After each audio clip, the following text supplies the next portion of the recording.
क्या हिंदू धर्म में बच्चों की आत्माओं को भी मिलती है नरक की सजा?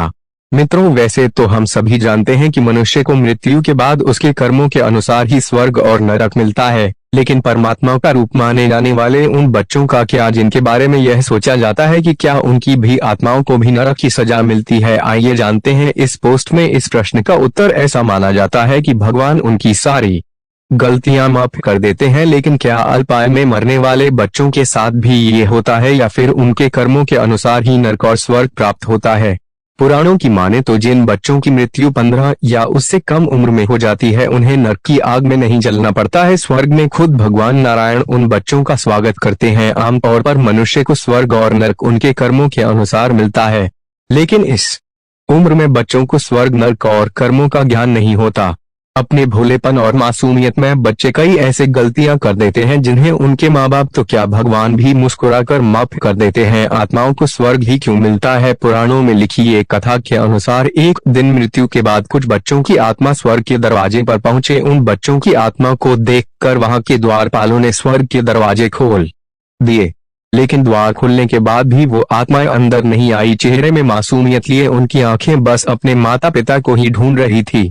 ऐसा लग रहा था मानो जैसे उनके माता पिता के बिना स्वर्ग भी उनके लिए बेकार है। जब भगवान विष्णु ने ये देखा तब उन्होंने बड़े ही प्यार से कहा, बालकों, तुम सब वहां द्वार पर क्यों खड़े हो? अंदर आओ, स्वर्ग के द्वार तुम लोगों के लिए ही खोले गए हैं, यहाँ सभी तुम्हारा ही इंतजार कर रहे हैं।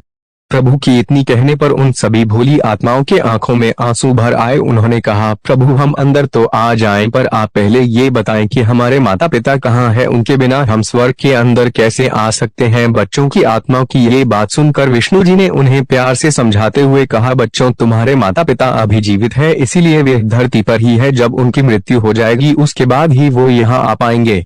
बच्चों ने मुस्कुराकर कहा, ठीक है प्रभु, हम सभी अपने माता पिता का इंतजार यही द्वार पर ही करेंगे और वे जब आ जाएंगे तब उनके साथ ही अंदर आएंगे।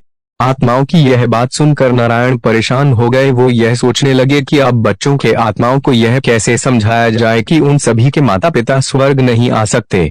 बच्चों की आत्मा और स्वर्गलोक की कथा कुछ देर सोचने के बाद परमात्मा फिर बच्चों से मिलने फिर आए। उन्होंने कहा, बच्चों, यह जरूरी नहीं कि तुम सबकी माता पिता स्वर्ग ही आए, उन्हें स्वर्ग और नरक उनके कर्मों के अनुसार ही मिलेगा। अगर उन्होंने अच्छे कर्म किए होंगे तो उन्हें स्वर्ग मिलेगा और अगर बुरे कर्म किए होंगे तो उन्हें नरक मिलेगा।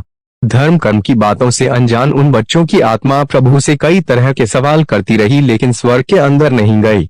समय बीता गया। उन बच्चों की आत्माओं के माता पिता को उनके कर्मों के अनुसार स्वर्ग और नरक मिलता रहा। जिन माता पिता को स्वर्ग मिला उन सभी के बच्चे उनके साथ स्वर्ग के अंदर चले गए, लेकिन कुछ बच्चे अभी भी अपने माता पिता का इंतजार उसी दरवाजे पर ही कर रहे थे। ये देखकर भगवान विष्णु को चिंता होने लगी। वो एक बार फिर उनके पास गए और बोले, बच्चों, तुम्हारे माता पिता ने अच्छे कर्म नहीं किए हैं, इसीलिए वो स्वर्ग में नहीं आ सकते। अब तुम लोग भी अपनी जिद छोड़ो और अंदर आ जाओ। अपने माता पिता के बारे में ऐसी बातें सुनकर वो आत्माएं भगवान से भी बहस करने लगी और उनसे बोले, प्रभु, जब आप हमारी गलतियों को माफ कर सकते हैं तो हमारे माता पिता की क्यों नहीं? इतना ही नहीं, उन लोगों ने यह भी कहा कि अगर आपके लिए ऐसा करना मुश्किल है तो आप हमें ही उनके पास यानी नरक में भेज दीजिए। यह सुनकर नारायण चौंक गए। उन्होंने उन मासूम आत्माओं को बार बार समझाया, लेकिन बच्चों की आत्मा कुछ भी मानने को तैयार ही नहीं हुई। आखिर में उनके जिद के आगे हार मानकर नारायण ने उनके माता पिता के गलत कर्मों को न सिर्फ साफ किया बल्कि उन्हें स्वर्ग में भी जगह दिया। इसके बाद सभी बच्चों ने अपने माता पिता के साथ स्वर्ग में खुशी खुशी प्रवेश